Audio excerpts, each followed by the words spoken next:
You're listening to the Communications Business Advisor podcast, the podcast for communications professionals in the corporate world who are committed to advancing their work and our field's reputation as critical business advisors that are not only invited to the decision-making table, but are required there. I'm your host, McDonagh.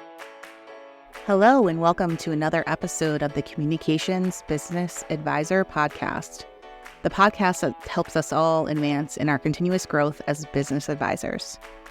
Today, we're addressing what to do when you finally have a communications strategy that you've been attempting to develop for months, finally done. First, in case you haven't had anyone tell you, good for you. Congratulations. It's not a small feat. Now, the next logical question is, what's next? Well, my answer is it depends on the process you took to get to the completed strategy. Personally, I have an established framework that my business uses to get to the completed strategy. That's a bit different than most. The TMC framework takes a bit longer, but it is thorough and gets buy-in for the team, the budget, the structure, and the support needed to execute along the way. Because often your strategy gets stuck on a shelf. And there's really nothing I hate more than a strategy that's strong and developed and ready, and then it sits there without execution. Using the TMC framework, we avoid that outcome. Working alongside you, we make the strategy operational and impactful. But let's say you're not working with me or my team, and you've already created your communication strategy. Let's say you did it yourself with your own comms team, and now you need to know what's next. If you've engaged your comms team along the way, they're hopefully connected to it and ready to take next steps, but they might need to know how. I'll get to that how in just a second.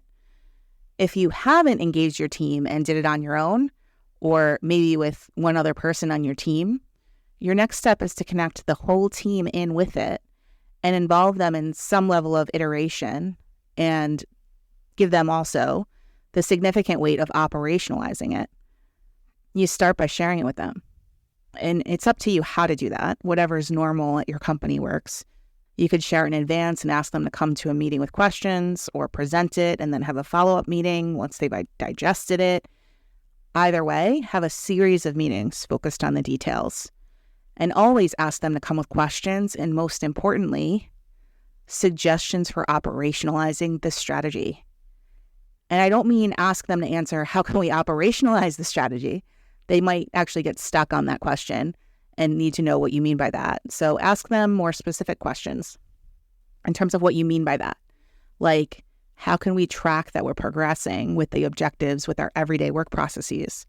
Like meetings, reports, and individual performance goal tracking. How do we make it meaningful? The goal for the team is to engage with the plan and to share with you any adjustments that might need to be made. That's an important part for you to hear. They need to engage with it, which means that they might change pieces of it. For example, I always tell teams that the objectives are the most important part. There may be some tactics that your team thinks could be done differently to get to the goal. Be open to that. Hear them out. The meetings with your team to get the plan operational isn't an opportunity to throw the strategy in the trash. So it should be set up that way. It's to make it workable for the team that's doing the day-to-day comms work. As an example of getting the juices flowing on operationalizing the plan, you could ask them how they'll track content in the editorial calendar to align with the planned objectives. Put the team or a team member in charge of making that happen and reporting on it every month. How many objectives did your content connect to this month? Is there a misalignment where you're not sharing enough about one objective, but oversharing on another? Why is that? Is it time of year? Maybe that's okay. Or maybe it's because one business area leader is sharing more information and has higher expectations. That's not as okay. Because regardless of how easy it is to work with a specific executive or team, the information that needs to be shared is sitting in all different areas, with both the easy and not so easy execs. Regardless, the audience needs to know the info, so you can catch that early and adjust as needed, but only if you're actually tracking it. It's always best if the team comes up with the methods of tracking and operationalizing because they are the ones producing a huge volume of the work. You'll likely want a few meetings on this to make it second nature to them. But be clear on the goal. How will we make this plan top of mind with every decision we make and with all of the reporting we do? Remember, this has been living in your head and then on paper for much longer than they've had it. It's going to take more than a brain dump and walk away to make it actually meaningful to them. Now, if you have engaged your team in the process and creation, or are at this stage of operationalizing the plan, you might think that you've done what you need to do to move forward, right? Except your business area partners and your executive team don't know what this plan is. And without engaging them, they'll continue to operate as if one doesn't exist. I'll get back to what to do next about this in just a moment. The Communications Business Advisor podcast is brought to you by Raise the Tide, the program for women communications leaders and emerging leaders working in the corporate environment. Raise the Tide is part community, part coaching, part professional development, and part mentorship. The program advances women in their careers and activates these trailblazers to advance our vision of a corporate world that not only invites communications leaders to act as critical advisors, but expects them to. A rising tide raises all ships, but we're not the ships. Together, we're the force of the tide raising the ships for our entire industry. For more information, visit www.raisethetide.net. Okay, so you need to engage executives in this. Many comms pros will then ask, do we just do a roadshow about it? No. No, you don't. Please don't. No one cares. I mean, you're all comms people, so you know your audience. Your business area partners do not care how you work or your priorities or your timelines or the type of work that you do or whatever. And it actually feels like you're being pretty self-important to them when you're on the other side of this table listening to someone explain it to you. They do not care. They will not remember. Then you'll just be wasting your time and be frustrated that they don't engage with you at the right time for the right thing. You told them already, so why aren't they listening? Sounds a little bit like a frustrated executive talking about a business plan change that they don't want to keep repeating. Yeah, you know better because you advise better. These executives, they want to know how you can help them achieve their goals. Only they don't know it yet. Or at least they aren't using those words. So you're going to use those words and set new expectations for them. Higher expectations. I can almost feel the fear from you right now listening to that. Don't get frightened. Higher expectations is what you want if you truly want you partnering with them as advisors.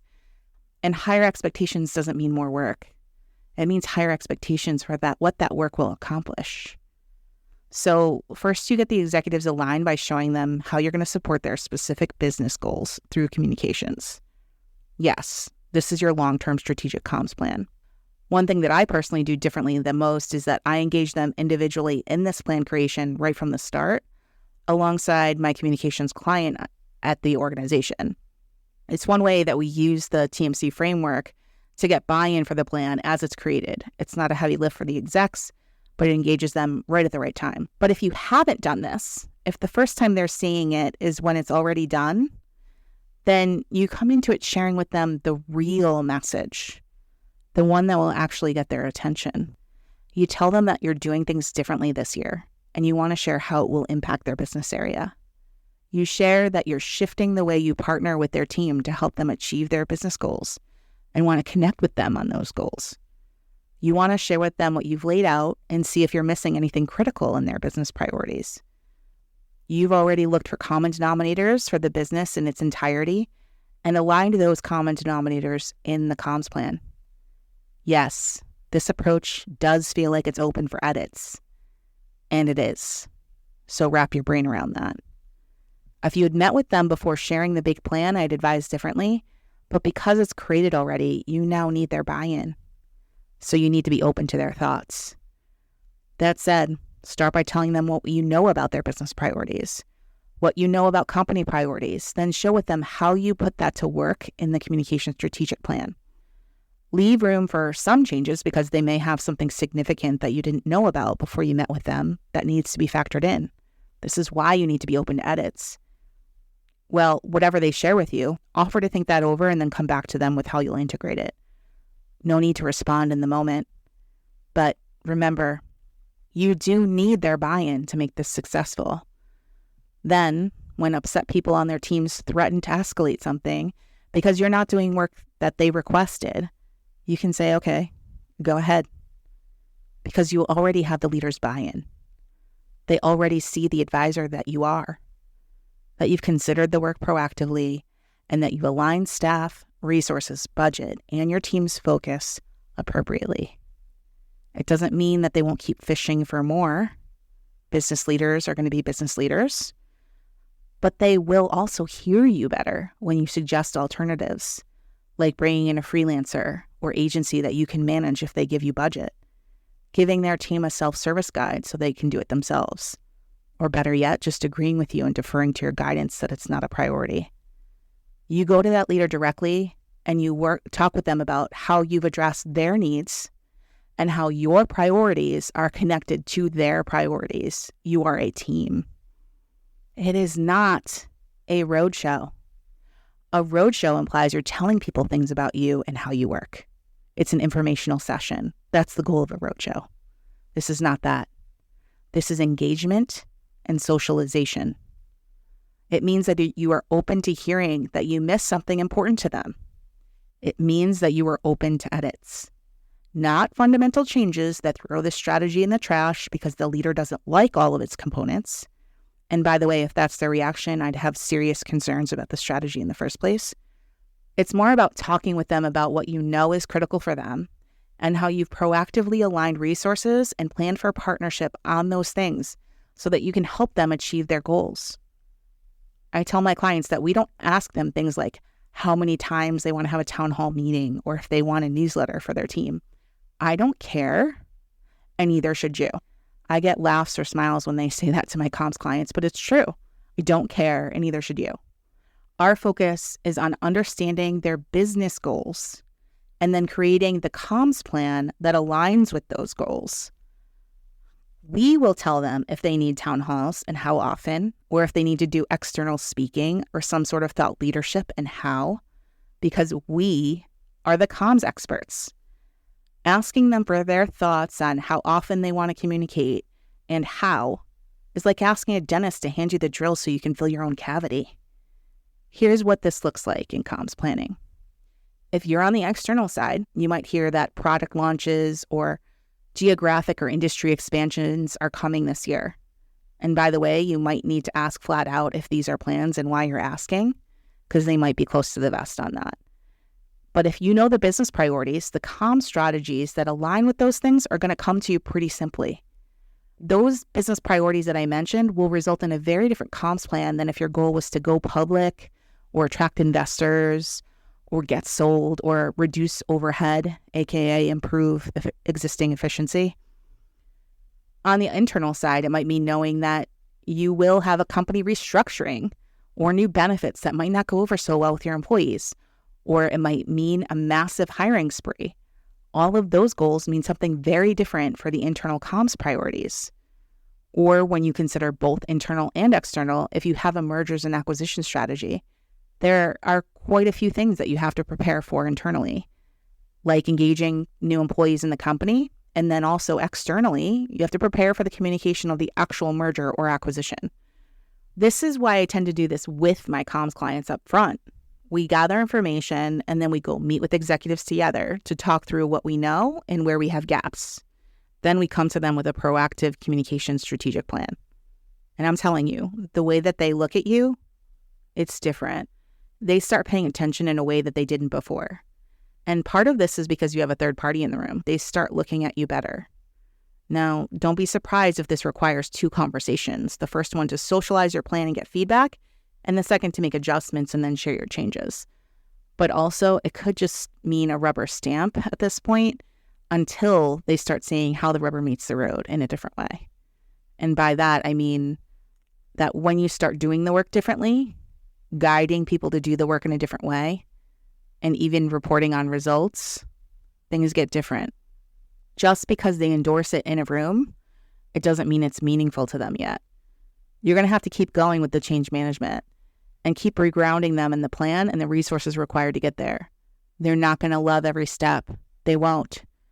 But they'll love the outcomes. This is why most of my clients work with me throughout the implementation phase of the plan for about a year, because the challenges often come when the new approaches come into play, both with your team and with the executives. When they actually see what is and isn't getting done, and the eventual realization for them that if they want more, they need to get behind you with the need for more comms resources, things change. My clients, they tend to get more staff, more budget, and freelancer agency support. Not because I advise it, though sometimes I do, but because the business areas begin to see the need for it in a way that they didn't before. Can I guarantee that this will happen every time? Of course not. But I can tell you that even the most skeptical clients with bosses who say no at first glance to any additional resource allocation and who tell me they're on hiring freezes or have reduced comm staff year over year for many years, they still have been successful in getting more staff and resources with the strategic planning process. More importantly, their work becomes even more strategic. They're invited in to advise earlier. The executives start seeing their impact in a new way, and their teams, the team members that stay engaged in wanting to elevate their work, they feel more engaged. So now that I've told you just a bit about my own approach and what you can do if you've created your own strategic comms plan and are wondering what to do with it next, I hope it helped. Also, for those of you who do want help with their plans, I'm excited to share exclusively here in this podcast that I have a new offer on the strategic planning front. I'm not sharing it broadly on LinkedIn just yet. I'm just sharing it here first for those of you who want an early jump start to learn more. Now, as mentioned, I have both the thorough strategic planning process, which is what I advise for most organizations as it's proven successful time and time again. But then there's the new Communications Planning Catalyst program. The Catalyst program is shorter in timeline and still integrates the TMC strategic planning framework, but it puts a bit more lift on your team to get it done. I'm there as a guide and mentor to help you and your team as you get going on the planning components yourself.